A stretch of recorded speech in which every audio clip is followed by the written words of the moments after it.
What's up mga ka-virals? Day 4 na natin dito sa Zamboanga City. Unang araw ng taon, kaya minabuti ko na magsimba muna. At swerte, kasi ang patron nila dito ay yung Mother of Perpetual Health. So nagpasalamat tayo sa lahat ng blessings na nakuha natin noong nakaraang 2025. At nagdasal na, sana ay mas marami pang magandang opportunities ngayong taong 2026. After magsimba, ay pumunta na kami sa Pasunangka Park. Honestly, medyo mixed emotions ako. Una, sa Pasunangka Park, maganda pa rin yung lugar. Malamig yung hangin, pero compared dati, parang kulang na sa maintenance.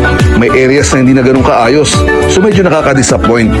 Sa butterfly garden naman, in-expect ko sana mas maraming butterflies, pero konti lang yung nakita ko. Tapos sira-sira na talagang facilities. Paano kayo makakabreed ng maayos yung mga butterflies dito? Tapos yung Boy Scout camp, tahimik, pero wala masyadong activities or highlights. Pero may nagustuhan ako dito, yung tree house. Inakit ko, kaso sarado din.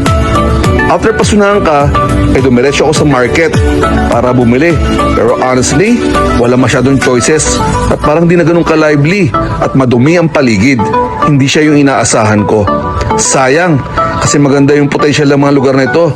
Sana, mas maayos sa future. Yun lang guys, real talk lang ha. Maraming salamat mga ka-virals.